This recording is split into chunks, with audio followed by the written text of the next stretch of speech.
ओम हरि ओम। ओम हरि ओम।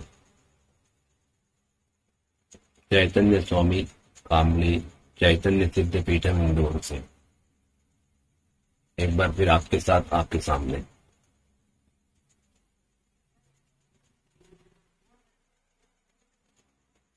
आज पत्रिका में बताए जाने वाले एक विशेष योग के बारे में चर्चा करने के लिए आए हैं। चर्चा अर्थात आपको बताने आए हैं। चर्चा क्या करेंगे, बताएंगे आपको कि ये योग क्या है और कैसे इसका परिणाम मिलता है, उसको हम कैसे पहचान सकते हैं। क्योंकि पत्रिका सबकी हो ये जरूरी नहीं है, लेकिन लक्षण सबके साथ होते हैं। तो जिस किसी को भी लक्षण दिखाई दे वो समझ जाए कि इस प्रकार की कोई योग आपकी पत्रिका में है। यदि पत्रिका है तो भी और नहीं है तो भी आपके साथ ये घटना घट रही है, मतलब ये योग ये दोष आपके साथ है। तो इसलिए इस विशेष योग के ऊपर हम प्रकाश डालना चाहते हैं। तो आप कृपया इस वीडियो के अंत तक बने रहिए, इसमें काफी अच्छी जानकारी मिलने वाली है, जिससे आप अपने आपको भी, अगर आप पीड़ित हैं तो अच्छा कर सकते हैं, आपको सुधार सकते हैं अपने आप को, या कोई आपके अपने हैं आपको जिसे लगता है कि वो पीड़ित हैं तो उन्हें भी आप कुछ अच्छा मार्गदर्शन कर सकते हैं। तो चलिए आज शुरू करते हैं विशेष योग के बारे में, जिसके बारे में बता रहे थे आपको।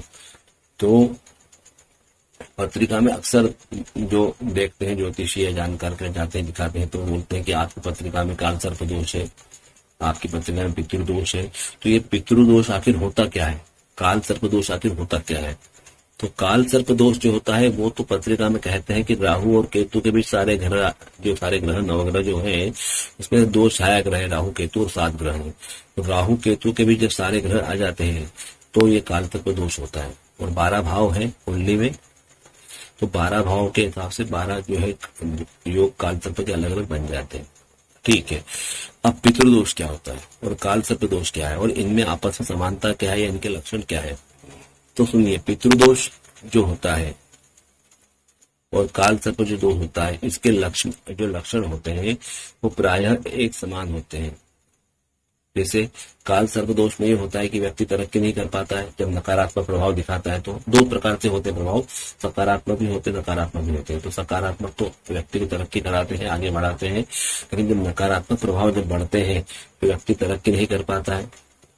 रात भर चले और 2.5 कोस, एक कहावत है हमारे यहाँ पे कि आप चाहे कितना ही प्रयास कर ले, बाकी अंततः कुछ नहीं होता। ये यूं कह लो कि जैसे लंगर जो डला हुआ हो नाव का नदी किनारे, और आप रात भर चप्पू चलाते रहे इस भ्रम में कि हम नदी में पार कर रहे हैं, और जब सुबह उजाला होता है तो मालूम पड़ता है कि हम रात भर चप्पू चलाते रहे लेकिन नाव तो लंगर से बंधी रही। तो ऐसे कुछ अनुभव, ऐसी कुछ बातें जीवन में घटित होती है कि हम लाख प्रयास करें बाकी तरक्की नहीं कर पाते। करते भी हैं, कुछ दिन थोड़ा तरक्की करते हैं, वापस नीचे गिर जाते हैं। जैसे तेल का खंभा चढ़ने की कोशिश करें, 4-5 फीट ऊपर चढ़ेंगे, फिर 2-3 फीट नीचे गिरेंगे, फिर 5-6 फीट चढ़ेंगे, फिर 8 फीट नीचे गिरेंगे। तो इस प्रकार से चढ़ना उतरना, अप्स एंड डाउन, जिस प्रकार बाल टप्पा खाती है, फेंकते ऊपर जाती है नीचे आती है, तो जो फ्लक्चुएशन होता है, जो ऊपर नीचे जो होता है, जो फ्लक्चुएट होती है चीजें, ये जो होता है ये काल सर्प का लक्षण है। पितृदोष का लक्षण क्या है? पितृदोष का लक्षण भी कुछ ऐसा ही है कि आदमी तरक्की नहीं कर पाता है। अगर पैसा बहुत अच्छा आ रहा है तो शारीरिक रोग है, शारीरिक रोग है तो पैसा नहीं आ पा रहा है, और पैसा भी आ रहा है शारीरिक रोग भी नहीं है तो कोई और रोग है। जैसे मान लो संतान अच्छी नहीं निकल रही है, संतान की तरफ चिंता है, पति की तरफ चिंता है, माता पिता की चिंता है, या किसी और प्रकार की चिंता है, तो कहीं ना कहीं आदमी चिंता में भूलता जाता है। तो ये जो है तरक्की में बाधा देते हैं, और आदमी को लगता है कि मैं तरक्की नहीं कर पा रहा हूँ। पैसा आता है और चले जाता है, पैसा आने के पहले उसके रास्ते लग जाते हैं कहाँ क्या होना है। तो पैसे की आवक होने के बाद में भी हमें तंगी, आर्थिक तंगी जो है महसूस होती है, वो इस योग के लक्षण है। तो पितृदोष क्यों आता है, काल सर्प दोष का क्या है? तो इसका सीधा यह है कि हमारे पिछले 7 पीढ़ियों में कहीं न कहीं किसी ने सर्प हत्या की है, या सर्प हत्या का कारण बने हैं, चाहे जाने में बने हैं चाहे अनजाने में बने हैं, और वो सर्प दोष जो है पत्रिका में आ रहा है। और इसीलिए वो हम तरक्की नहीं कर पा रहे हैं। पितृदोष जो आ रहा है वो भी ऐसा ही है कि पितृदोष में हमारे जो पितृ हैं जो गए हुए हैं उनकी अंत्येष्टि क्रिया नहीं हुई बराबर। जैसे कोई घर से निकल गया, साधु बन गया, संन्यास ले लिया या कहाँ चला गया पता नहीं, वो जिंदा है या मर गया पता नहीं, और वर्षों के बाद कालांतर में जब कभी उनका देहावसान हुआ है, उनकी अंत्येष्टि क्रिया हुई या नहीं हुई ये कोई गारंटी नहीं। वो जंगल में मरे हैं, नदी किनारे मरे हैं, पानी में डूब के मरे हैं, आग में जल के मरे हैं, करंट से मरे हैं, जहर खा के मरे हैं, या जाने अनजाने में जहर खा लिया इससे मरे हैं, या शस्त्राघात से मरे हैं, या मशीन में आ गए, या यंत्र में आ गए, या हवाई दुर्घटना में गए, कैसे गए, कहाँ गए, कैसे हुआ कोई नहीं जानता, या पहाड़ से गिर गए, या पहाड़ पे चढ़ते चढ़ते मरे। तो कुल मिलाकर ये कि जो हमारे जो पितृ हैं उनकी अंत्येष्टि यदि नहीं हुई है, कई बार ऐसा होता है कि जैसे अभी चल रहा है कोरोना चल रहा है, कोरोना का जो अभी समय चल रहा है ये बहुत विकट घड़ी है। ऐसे में कई लोगों की जो है मृत्यु हो रही है, और मृत्यु होने के बाद उनका अंतिम संस्कार बराबर नहीं हो पा रहा है, उनकी अंत्येष्टि नहीं हो पा रही है। तो ऐसी जो परिस्थिति होती है जिसमें अंत्येष्टि नहीं हो पाती है, या जैसे कभी कोई जंगल में मर गए तो उनकी लाश को जंगली जानवर खा गए, या कहीं जैसे बर्फीले क्षेत्र में मर गए तो लाश मिली ही नहीं, रेगिस्तान में चले गए तो लाश नहीं मिली, तो बर्फीले क्षेत्र है, रेगिस्तान, ऐसे कहीं कहीं लाश मिली ही नहीं, व्यक्ति मर गया पर लाश नहीं मिल पाई। तो ऐसी स्थिति में जो है वो अंतिम संस्कार नहीं हुआ। कोई एसिड में गल गया, कोई टैंक में गिर गया, कोई ऐसा कुछ हो गया, या नदी में पानी में बह गया और बहते बहते कहीं दूर बहुत दूर चला गया।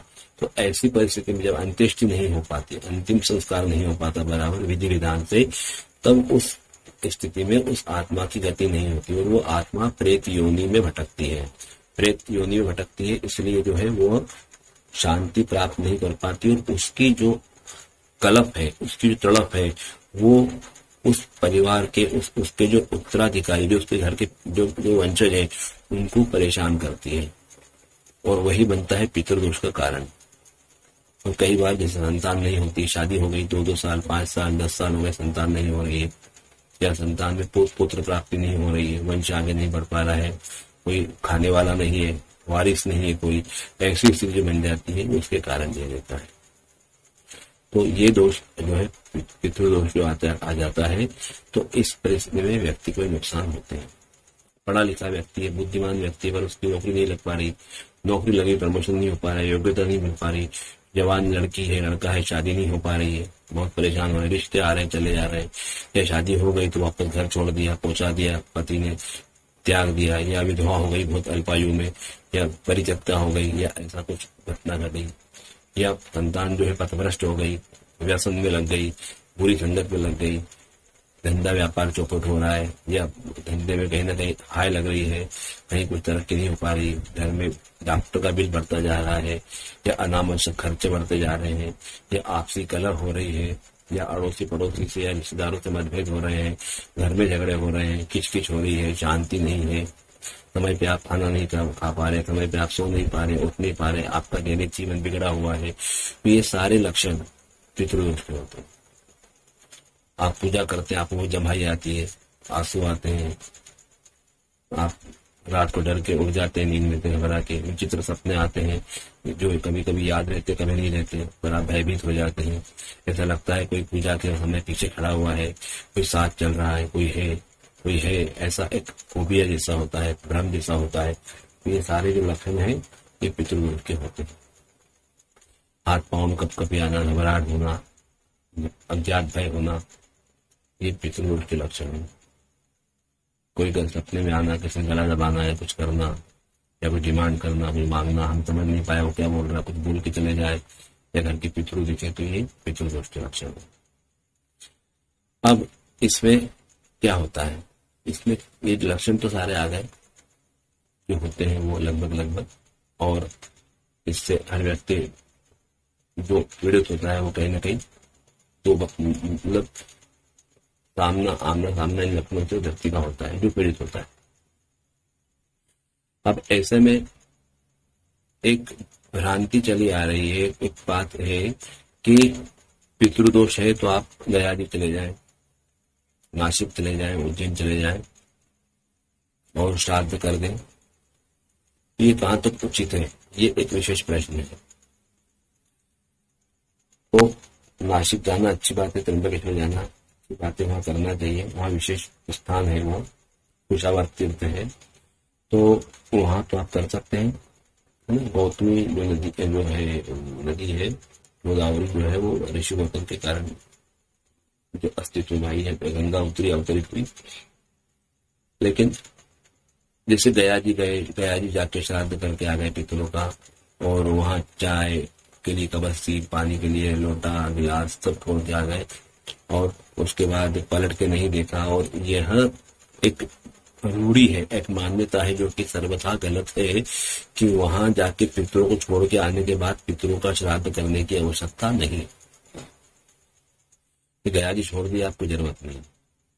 तो यहाँ इसीलिए ये विशेष तौर पे वीडियो बनाया है कि ये जो हम भ्रांति पाले हैं ये सर्वथा गलत है, क्योंकि इसमें शास्त्रों में ये बताया गया है कि जैसे हमारे कुल देवी देवता होते हैं वैसे पितरों होते हैं, और हर घर में 3 पीढ़ी पितरों की सतत रहती है हमेशा। जैसे पिता, दादा, परदादा, माता, दादी, परदादी। अगर पिता जिंदा है तो उसके ऊपर की 3 पीढ़ियां, दादा परदादा उनके पिताजी, अगर दादा भी जिंदा है तो दादा के ऊपर की 3 पीढ़ियां, मतलब जो सबसे बड़ा पुरुष घर में, जो मूल पुरुष जो है, जो मुखिया है, उसके ऊपर की 3 पीढ़ियां। और इसी प्रकार जो सबसे मुखिया है उनके ऊपर की 3 महिलाओं की पीढ़ियां। तो 3 पितृ रहते हैं, और तीनों की एक अलग अलग पद है, जिसको बोलते हैं वसु, रुद्र और आदित्य। वसु, रुद्र और आदित्य। पहली पीढ़ी को वसु कहते हैं, दूसरी को रुद्र कहते हैं, तीसरी को आदित्य कहते हैं। ये 3 पीढ़ियां हमेशा होती हैं।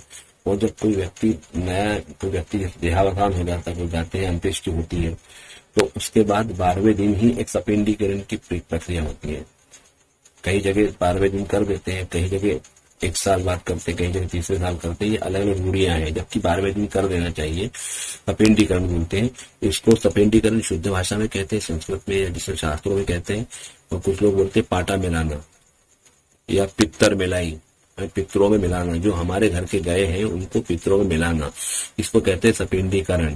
तो जो 3 पीढ़ियां हमारे ऊपर की, वसु, रुद्र और आदित्य, उन तीनों में हमारे गए पितरों को मिलाते हैं। तो उसमें क्या होता है कि जो हमारा जो पहला जो व्यक्ति हमारे जो का निधन हुआ है, उनके पिंड को उसमें मिलाया जाता है। तो उसके लिए एक बेलनाकार सिलेंडर टाइप का बड़ा पिंड बनाया जाता है, और उसके कुशा से या स्वर्ण तार से अभी मंत्रों द्वारा 3 हिस्से किए जाते हैं। होम हवन होता है, 3 हिस्से किए जाते हैं, और उन 3 हिस्सों को तीनों जो पिंड है, वसु, रुद्र और आदित्य, उन तीनों में एक एक करके मिला दिया जाता है। अब इसका क्या होता है कि जब ये मिला दिया जाता है तो इसमें क्या होता है, जो हमारे पितृ जो है, वो हमारे जो गए हुए हैं वो पितरों में मिल गए। अब मिल गए तो 3 पीढ़ियां पहले थी, 3 थे, अभी 4 हो गए। तो 4 के 3 कैसे होंगे? तो उसमें ये रहता है कि जो हमारे गए हुए हैं वो वसु बन जाते हैं, और जो पहले के वसु थे, पहली पीढ़ी, वो 2nd पोस्ट में पहुंच जाते हैं, रुद्र पे। और जो रुद्र होते हैं वो आदित्य पहुंच जाते हैं, और जो आदित्य होते हैं उनकी गति हो जाती है, उनको मोक्ष माना जाता है, जिनकी गति हो गई। तो इस प्रकार से जब 4थी पीढ़ी आती है तो पहले की जो 4थी पीढ़ी आगे की वो मुक्त हो जाती है। तो इस प्रकार से एक एक आगे जाते हैं। तो ये 3 पीढ़ियां हमेशा सतत साथ में रहती है।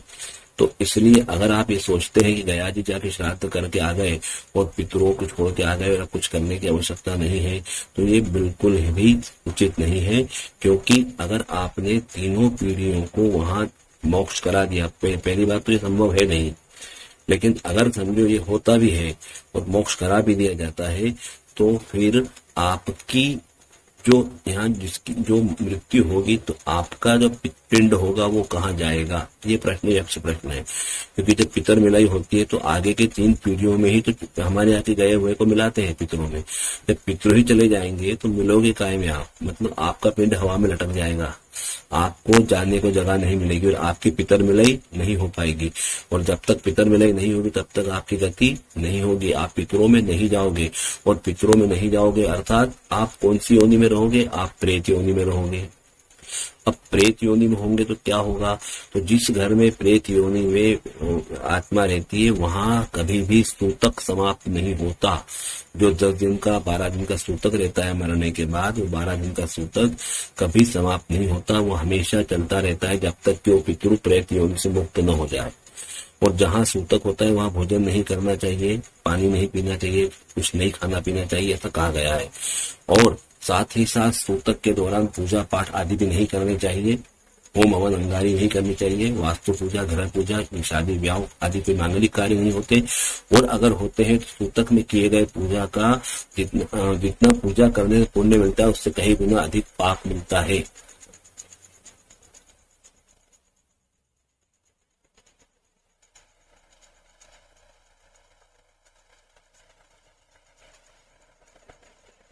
सूतक में यदि कोई पूजा करता है तो उसे पुण्य से ज्यादा पाप मिलता है, इसलिए सूतक में पूजा नहीं की जाती है।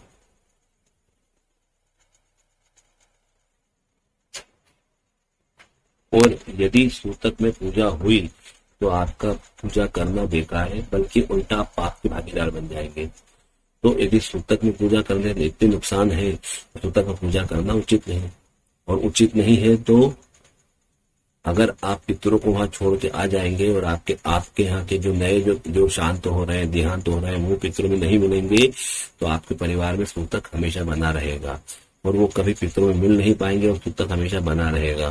तो इस प्रकार से ये जो एक भ्रांति है कि आप जाकर के गया जी श्राद्ध करके आके छोड़ के आ गए, अब कुछ नहीं करना है, तो ये सर्वथा गलत है। अब क्या होना चाहिए ये देखिए, आपके यहाँ जो पितृ गए उनकी अंत्येष्टि नहीं हुई या जिनका श्राद्ध नहीं हुआ उसके कारण पितृदोष आता है। तो पहला पितृदोष हुआ अंत्येष्टि नहीं होने के कारण, कि अंत्येष्टि नहीं हुई इसलिए। अब दूसरा क्या होता है,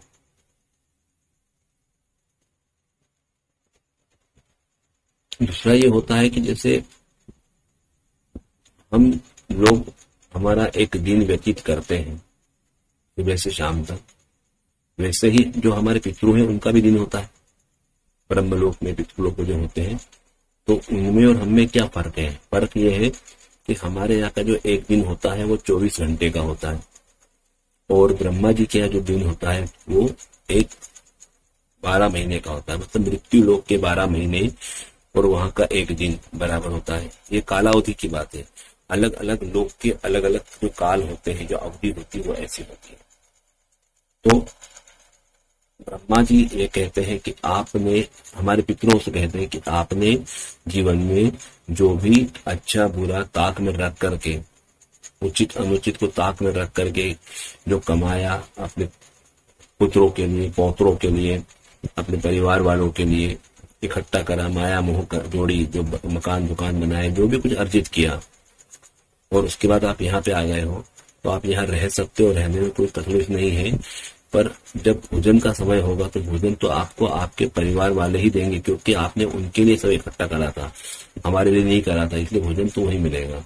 तो इसलिए क्या होता है कि पितृ पक्ष जब आता है, जो श्राद्ध आते हैं भाद्रपद अनंत चतुर्दशी के बाद जो श्राद्ध चालू होते हैं, तो उस श्राद्ध पक्ष के दौरान जो है वहां से ब्रह्मा जी सब पितरों को नीचे मृत्यु लोक पहुंचाते हैं कि आप जाओ। तो वो जो समय होता है वो इनका लंच आवर होता है, इनका दोपहर के भोजन का समय होता है, तो उस समय भोजन करने आते हैं। तो ये दिन में एक बार भोजन करने आते हैं और इनका दिन का एक भोजन मतलब हमारे यहाँ साल भर में एक बार इनका आना ये होता है, क्योंकि इनका एक दिन हमारे यहाँ के 12 महीने। तो ये हर रोज भोजन करने नीचे अपने पितृलोक मृत्युलोक में आते हैं, अपने अपने अपने पुत्र पौत्रों के पास, अपने वंश के लोगों के पास, अपने कुल के लोगों के पास आते हैं और हर दिन भोजन करने आते हैं। और हमारे यहाँ आते हैं और हम उनको खिला देते हैं तो खा लेते हैं, और नहीं खिलाते तो चुपचाप चले जाते हैं, ये सोच करके कि हमने शायद गलत काम किया, हमको नहीं ज्ञान था कि हम क्या कर रहे हैं, हमने जिसके लिए इतना सब कुछ करा बलिदान और इतना प्रॉपर्टी, इतनी माया इकट्ठी करी, वो लोग हमको भूल चुके हैं। तो एक दिन तो भोजन नहीं करके, एक दिन तो भोजन नहीं करके चले जाते हैं, दूसरे दिन फिर आते हैं, फिर भोजन नहीं करते चले जाते हैं, तीसरे दिन आते हैं, ऐसे कई दिन तक वो ऐसे आते चले जाते हैं। पर एक समय ऐसा आता है जब उनकी सहन शक्ति की सीमा हो जाती है, अंत हो जाता है, तब वह जो है कलपते हैं और श्राप देते हैं कि हमें जैसे आप कल्पा रहे हो, जैसे हम कल्प रहे हैं वैसे आप भी कल्पोगे। अगर हम सुखी नहीं है तो हमारे द्वारा प्रदत्त प्रॉपर्टी से, हमारे द्वारा दिए गए संस्कारों से, रक्त से, हमारे द्वारा बनाए गए आपके देहों से आप कभी सुखी नहीं हो पाओगे। तो इसलिए आर्थिक, शारीरिक और मानसिक त्रास चालू होता है कुल में। कब? जब 2 साल, 3 साल, 4 साल, 5 साल, 7 साल, 10 साल तक श्राद्ध नहीं होते, मतलब श्राद्ध का लोप हो जाता है। हम श्राद्ध व्यवस्थित नहीं करते, पिंडदान नहीं करते, पितरों के निमित्त कुछ नहीं करते तब, क्योंकि पितरों आते हैं, घर के बाहर खड़े होते हैं, क्योंकि वो दिखते नहीं हमको, लेकिन वो होते हैं वायु रूप से, और हम जो देते हैं वो खा के चले जाते हैं। दिया तो ठीक, नहीं दिया तो ठीक, लेकिन उनका उपास घट जाता, उनका उपास हो जाता है। 1 दिन नहीं दिया, 2 दिन नहीं दिया, ऐसे करते कई दिन तक, और कई दिन मतलब कई सालों तक, 8 साल, 10 साल, 7 साल, 15 साल। जब श्राद्ध का लोप होता है, घर में श्राद्ध कर्म नहीं होता है, पिंडदान नहीं होता है, तो ये होता है। तो इसलिए प्रति वर्ष श्राद्ध करना चाहिए। और श्राद्ध के लिए 16 श्राद्ध की 16 तिथियों के अलावा शास्त्रों में कन्या राशि से वृश्चिक राशि के सूर्य तक का काल, अर्थात 2 महीने का काल पितरों का बताया गया है। कि 2 महीने का समय जो होता है वहां का 2 घंटे का या 1.5 घंटा जो भी लंच का समय होता है, दोपहर के भोजन का, ब्रह्मलोक में वो होता है। इस समय वहां से पितरों यहाँ पे आते हैं और भोजन के लिए, और अगर हम उस समय कुछ नहीं दे पाते हैं तो वह नाराज होकर चले जाते हैं और श्राप देते हुए जाते हैं, और उनका श्राप हमें तकलीफ देता है। तो इसलिए जिनके यहाँ 8 साल, 10 साल, 15 साल श्राद्ध नहीं होते हैं, और उनके जब मांगलिक कार्य होते हैं, जब विवाह होते हैं, जब संतान आती है, तो संतान की पत्रिका में पितृदोष आता है, काल सर्प दोष आता है, क्योंकि उसके घर के पितृ तृप्त नहीं है। अगर किसी के घर के पितरों का अंत्येष्टि नहीं हुई तो प्रेत योनि में है, तो प्रेत योनि के कारण आता है। पितरों का श्राप आता है, श्रापित कुंडली होती है, तो घर में संतान नहीं होती है, नौकरी नहीं लगती है, शिक्षण नहीं हो पाता है, एजुकेशन नहीं हो पाती है, नाना प्रकार के अड़ंगे आते हैं, शारीरिक रोग होते हैं, मानसिक रोग होते हैं, आर्थिक त्रास होता है, अर्थात कई प्रकार की व्याधियां होती है, शारीरिक, आर्थिक, मानसिक। और यश अपयश, कोर्ट कचहरी, डॉक्टर, दवाखाना लगा रहता है, और ऐसे व्यय जिसे आप टाल नहीं सकते वो करना पड़ते हैं। तो इसलिए ये जो दोष है पितरों की तृप्ति न होने के कारण होता है, या पितरों की अंत्येष्टि नहीं होती और सूतक उनके घर में रहता है उसके कारण होता है, या कोई सर्प हत्या घर में आपके यहाँ किसी हुई है या किसी ने कर दी जाने अनजाने, उसके कारण होता है। तो इस ऐसे जो जातक, जो ऐसे जो लोगों में भी घरों में जो संतानें होती है, उनके जन्म होते हैं अमावस्या को, चतुर्दशी को, क्या, और बुरे योग में होते हैं, काल सर्प योग में होते हैं। ऐसे बच्चे मूल नक्षत्र में पैदा होते हैं, गंड मूल में होते हैं, अतिगंड योग होता है। तो जो तिथियां शांति कराने की होती है उसमें आते हैं, तो वो कहीं ना कहीं पितरों के रूप में, वो कहीं ना कहीं वो जो प्रेत योनि की जो पितरों की है उसके कारण होता है। तो इसलिए ये करना चाहिए। तो ये तो हुआ आपका योग और दोष। अब इसके लिए क्या करना पड़ता है? इसके लिए पूजा करना पड़ती है, नासिक जाकर के, त्र्यंबकेश्वर जाकर के, विशावत्स तीर्थ पे गया जी जाकर के, और अवंतिका नगर उज्जैन में भी। लेकिन इसमें क्या होता है, गया जी श्राद्ध करना उचित नहीं है, या उचित है बता रहे थे, इसका मतलब ये नहीं गया जी श्राद्ध नहीं कर सकते। गया जी श्राद्ध कर सकते, विष्णु पद है वहां पर, विष्णु के पांव है, तो इसलिए तीर्थ क्षेत्र है, तीर्थ क्षेत्र का श्राद्ध लाभदायी होता है। पर इसका अर्थ ये नहीं कि वहां करके आ रहे तो श्राद्ध करना नहीं है। चाहे नासिक भी जाएंगे, गया जी भी जाएंगे, तो भी घर पे श्राद्ध रेगुलर करना है प्रति वर्ष, क्योंकि प्रतिवर्ष आपका है, उनका प्रतिदिन है, और वो दिन में एक बार भोजन करने आते रहेंगे जब तक कि उनकी गति नहीं होगी। और गति होगी तो चौथी पीढ़ी की होगी, 3 पीढ़ियां हमेशा साथ रहेंगी, अर्थात पितृ हमेशा साथ रहते हैं, तो वो हर दिन हमारे आएंगे, इसलिए हर साल श्राद्ध करना है।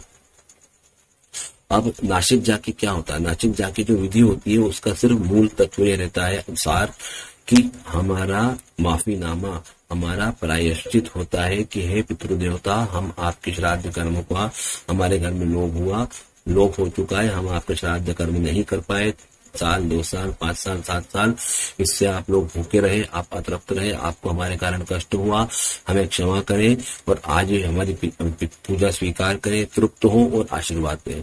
और हम आपसे संकल्प करते हैं, प्रण करते हैं कि भविष्य में प्रति वर्ष या प्रतिदिन, जो आपके प्रतिदिन और हमारा प्रतिवर्ष, हम अपनी यथाशक्ति, यथा श्रद्धा से श्राद्ध करेंगे।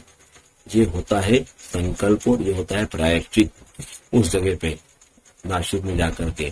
तो इसलिए ये प्रायश्चित करके आना, फिर घर पे आके शांति पाठ करना ताकि घर में कोई अशांति अतृप्त आत्मा हो तो शांत हो जाए, फिर अवायवी शक्ति का दोष हो तो चले जाए, और फिर उसके बाद हर साल श्राद्ध करना और वो रेगुलर करना, प्रति वर्ष करना, ये हमारी दायित्व है, हमारी जवाबदारी है अगर हम हमारे पितरों के प्रति सचेत है तो। और नहीं तो क्या होगा, साल 2 साल 3 साल 4 साल 5 साल 7 साल वापस वही 2 4 5 दिन वो आएंगे, भूखे रहेंगे, फिर कल्पेंगे और फिर श्राप देके चले जाएंगे। तो फिर वही प्रोसेस करना पड़ेगी।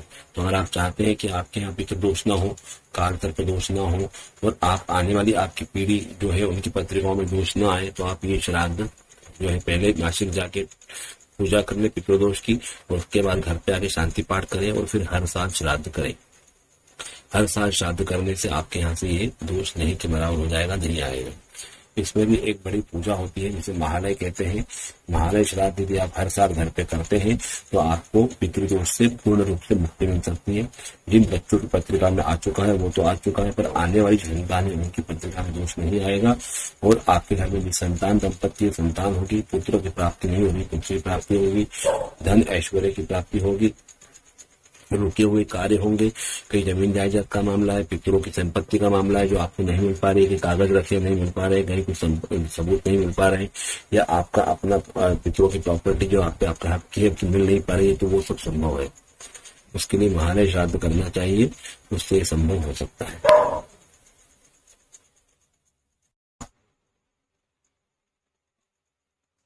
तो ये प्रकार से जो है दोष आते हैं और शांति पूजा करना पड़ती है। महालय श्राद्ध का बता रहे हैं, महालय श्राद्ध करना चाहिए। इस महालय श्राद्ध में होता क्या है, ऐसा क्या होता है महालय श्राद्ध में पितृदोष शांत हो जाता है, तो आपको बड़ा आश्चर्य होगा और बड़ा गर्व भी होगा हमारे भारतीय सनातन भारतीय धर्म पे, कि हमारा धर्म कितना व्यापक है। हमारे पुराने ऋषि मुनि जो थे प्राचीन काल से, उनकी दृष्टि कितनी व्यापक थी। क्या होता है कि उसमें जितने भी हमारे घर के पितृ हैं उन सबका श्राद्ध होता है, सबके पिंड होते हैं। 4 प्रकार की त्रया बोलते हैं, जैसे पिता, दादा, परदादा, माँ, दादी, परदादी, और जो श्राद्ध कर रहा है उसके ननिहाल पक्ष से भी लेते हैं। उसकी माँ की तरफ जो माता है ननिहाल पक्ष में, तो उसके मातामह, पितामह, प्रपितामह, मातामही, पितामही, प्रपितामही, अर्थात मम्मी के पापा, उनके पापा, उनके पापा, मम्मी की मम्मी, उनकी सासू, उनकी सासू, इस प्रकार के 4 3 3 3 3 के 4 त्रया, मतलब 12 पिंड लग जाते हैं। फिर काका, काकी, मामा, मामी, मौसा, मौसी, बुआ, फूफा, कोई छोटा भाई बहन, कोई कुंवारा, कोई शादीशुदा, कोई बच्चा आ गया, वो सबके पिंड आ जाते हैं। और इन सबके साथ कोई गुरु बनाया है, गुरु का आ जाता है, कोई शिष्य आपका है उसका आ जाता है। इसके साथ साथ कोई आपके मित्र का आपको दान श्राद्ध करना है किसी को, तो वो भी आ जाता है। और इसके अलावा 4 धर्म पिंड लग जाते हैं, 4 या 5 धर्म पिंड लगा सकते हैं। और धर्म पिंड ऐसे होते हैं, उन पिंडों के अंदर वो लोग आते हैं सबसे पहले जो आपके घर में नौकर चाकर हुए हैं, जो आप पे आश्रित रहे हैं, वो लोग यदि गए हैं तो उनके श्राद्ध नहीं हुए उनको। दूसरा आता है कोई ऐसे जो घर में गाय, बैल, कुत्ते, बिल्ली, घोड़े पाल रखे हो, चले गए हो, भैंस पाली हो, मर गई हो, वो आते हैं। और जो फिर ऐसे आते हैं जो घर में झाड़ लगाया है, गुल्लर का, पीपल का, बरगद का वृक्ष लगाया है, उसको काट दिया है, किसी ने गलती से उखाड़ दिया है, तो उसका पिंड भी आता है। फिर एक ऐसा पिंड भी आता है कि जैसे आप मान लो कहीं किसी संपर्क में आए कुछ समय के लिए, तो उसका आता है जो नहीं है हयात में दुनिया में। जैसे कि आप ट्रेन से सफर कर रहे हैं, रास्ते में कोई मिला आपको यात्रा के दौरान, उसने आपको कुछ चाय पानी पूछा, आपने उसको बिस्किट और खिलाया है, कुछ संबंध कुछ देर के लिए बना, आपकी प्रेम बातचीत हुई, प्रेम व्यवहार हुआ, कुछ खान पान हुआ, तो वो लोगों के भी आ जाते हैं। और साथ साथ जो जितने जीव जंतु घर में चींटी, कीड़े मकोड़े गए उनके भी आ जाते हैं। और सबसे बड़ी बात, एक पिंड आता है जो कि लंगड़े लूले अपाहिजों का आता है, और किसी ने आप पे उपकार किया हो, किसी ने आपको गोद लिया, किसी ने आपको पढ़ाया लिखाया, या आपको पढ़ाई लिखाई पे खर्चा करा, या आपको आर्थिक मदद करके आपका उद्धार करा, या आपको संकट से उबारा, उसका भी आ जाता है। किसी का उपकार हो उसका भी आ जाता है। एक उसमें एक पिंड में दुनिया भर की जितनी जीवात्माएं गई हैं उन सबके लिए एक पिंड होता है। जैसे लातूर भूकंप में कोई चला गया, सुनामी लहर में कोई चला गया, कोई वर्ल्ड ट्रेड सेंटर जो हुआ था, वो हमला हुआ था अमेरिका में, ऐसे कई युद्ध हुए हैं, आतंकी घटनाएं हुई है, कोई विस्फोट हुए हैं जहाँ अनेकों अनेक जीव चले गए। उन सब जीवों के नाम से भी पिंड आ जाता है। अर्थात इस महालय श्राद्ध को जो व्यक्ति प्रतिदिन मतलब पितरों का दिन, अपने यहाँ का साल तो प्रति वर्ष बोल सकते हैं कि मृत्यु लोक में जो व्यक्ति महालय श्राद्ध प्रति वर्ष करेगा, उसके यहाँ सभी जीवों के, सभी आत्माओं के पिंड लगेंगे और सभी आत्माओं को उसके हाथ से पानी मिलेगा। इस प्रकार से उन आत्माओं के द्वारा जो है आशीर्वाद उस व्यक्ति को प्राप्त होगा, और जिसको सभी जीवात्माओं का आशीर्वाद प्राप्त हो जाएगा, चाहे वो जड़ हो, चाहे वो जारज हो, अंडज हो, स्वेदज हो, उद्भिज हो, कोई भी हो, तो फिर उस व्यक्ति को पितृदोष आ ही नहीं सकता, और उसके आने वाली संतानें, भावी पीढ़ियां हमेशा हमेशा के लिए पितृदोष से मुक्त रहेंगी। पर जब तक वो लगातार दर साल यह महालय श्राद्ध करेगा। और इस महालय श्राद्ध को करने का विधान ऐसा है कि 2 माह का समय इसमें है। अनंत चतुर्दशी की जो श्राद्ध चालू होते हैं, महालय प्रारंभ होता है, वहां से कन्या राशि की संक्रांति से वृश्चिक राशि की संक्रांति अर्थात त्रिपुरारी पूर्णिमा तक यह महालय श्राद्ध चलता है 2 महीने। और इसमें कोई बाउंडेशन नहीं है कब करना है, किसी भी तिथि को कर सकते हैं, किसी वार को कर सकते हैं, क्योंकि जो पितृ संसार के समस्त आ गए हैं, तो हर वार को कोई न कोई पितृ गया हुआ है, हर तिथि कोई न कोई पितृ की है। इसलिए किसी भी दिन आप रविवार के दिन भी कर सकते हो, छुट्टी के दिन भी कर सकते हो। घर के कामकाज, अपने आचार व्यवहार, अपनी दिनचर्या को देखते हुए, अपनी बाकी समस्याओं को देखते हुए, आर्थिक स्थिति को देखते हुए अपने बजट को बना करके कभी भी कर सकते हो 2 महीने के अंदर। लेकिन इसके करने से जिसके यहाँ 5 साल 7 साल 10 साल हुए, लगातार हुए, उनके अनुभव आए, संतान प्राप्ति हुई है, पितृ संतान हुए, कोर्ट कचहरी से मुकदमे से बाहर आए, नौकरी लगी है, शादियां हुई है, और कई प्रकार की व्याधियों से मुक्त हुए, ऐसे अनुभव लोगों को आए और आते रहेंगे।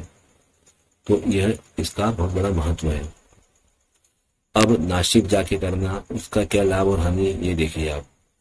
नासिक जाके करना है, श्राद्ध कर सकते हैं, पर वहां पे विधि विधान से होना चाहिए, क्योंकि सामूहिक श्राद्ध होते हैं, 50 लोग, 25 लोग, 30 लोग की भीड़ होती है, तो कई बार गलतियां हो जाती है। गलतियां ऐसे होती है, गुरु जी पंडित जी गलती नहीं करते हैं, वो तो उनके मंत्र बोलते हैं, पर जो कराने वो जो करने वाला रहता है वो व्यक्ति गलती कर बैठता है, क्योंकि श्राद्ध की पूजा रोज रोज हम करते नहीं, हमें मालूम नहीं कहाँ क्या करना चाहिए, कौन सी क्रिया करना है, कौन से मंत्र पे क्या करना है, तो हम तो करते रहते हैं, और कई बार हम कुछ चूक जाते हैं क्रिया, या कुछ चीज दोहरा देते, डबल कर देते, रिपीट कर देते हैं, तो या फिर अड़ोस पड़ोस देखते हैं कि एक में क्या कार्यक्रम करें, तो इस चक्कर में कई बार क्रियाओं का लोप हो जाता है, बार बार दोहराई जाती है, तो गलतियां हो जाती हैं, उससे बहुत तकलीफ होती है। तो यदि संभव हो सके तो कोई अपने पुरोहित को साथ में लेके जाए, करे तो अपना व्यक्तिगत पुरोहित साथ बैठे जो जानता हो, तो उनके निर्देशों को आपसे करवा सके, या तो ये हो जाए, या फिर आपकी पूजा व्यक्तिगत कोई करवाए, तो ये संभव हो सकता है।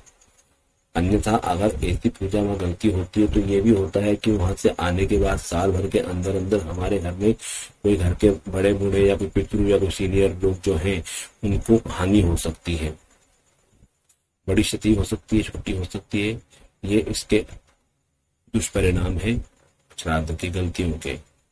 जब अच्छे से भी विधि विधान से पूजा कर सकते हैं तो नासिक जाके पूजा करें, लेकिन यदि लग रहा है कि नहीं कर सकते तो इस दौरान आप घर पे महालय श्राद्ध जरूर कर सकते हैं, जिससे कि आप इससे मुक्त हो। क्योंकि महालय श्राद्ध भी आप लगातार करने लग जाते हैं प्रतिवर्ष, तो भी आपको नासिक जाने की आवश्यकता नहीं पड़ेगी। यह उपाय बहुत कारगर है, इससे कोई दुष्परिणाम नहीं है, और ये बहुत अनुभव किया हुआ प्रयोग है, इससे आप अवश्य करें। इतना ही कहना चाहूंगा, आज के लिए इतना ही। ओम हरिओम। और ऐसे ही कोई आपको समस्या है, कुछ पूछना है, तो आप कमेंट बॉक्स में आ सकते हैं, बता सकते हैं। हम आपको ऐसे छोटे छोटे उपाय बता सकते हैं जिससे आपकी समस्याओं का समाधान निकले, और आप चाहते हैं कि और सटीक और रामबाण चीज का समाधान मिले, व्यक्तिगत समस्याओं के लिए विशेष है, तो आप हमसे संपर्क कर सकते हैं। सशुल्क समाधान के लिए हमारे पास ऐसे सामान रहित और सामान सहित उपाय है। सामान रहित उपाय हमारे पास जो है वो 5 उपाय का एक पैकेज है, जिसमें वास्तु का, ग्रहों का, कुंडली का, अलग अलग दोष आते हैं, जो उन सबको मिला करके कि सारे दोषों से मुक्त होकर व्यक्ति की तरक्की हो जाए, उसकी जो समस्या लगभग समाप्त हो जाए, उसका 5 उपाय का एक पैकेज है। इसकी भारत में न्योछावर है 5100 रुपये और भारत के बाहर है $150। तो आप चाहें तो सामान रहित 5100 रुपये के 5 उपाय ले सकते हैं। पेटीएम से, गूगल पे से कर सकते हैं पेमेंट, आप खाते में डाल सकते हैं और उपाय ले सकते हैं। और सामान चाहे तो सामान भी आपको मिल सकते हैं आपके उपाय के अनुरूप, और इस प्रकार से आप अपनी समस्याओं से निजात पा सकते हैं।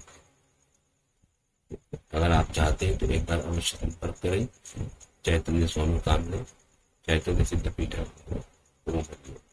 हमारा व्हाट्सएप नंबर है, गूगल पे, पेटीएम सब इसी नंबर पे है।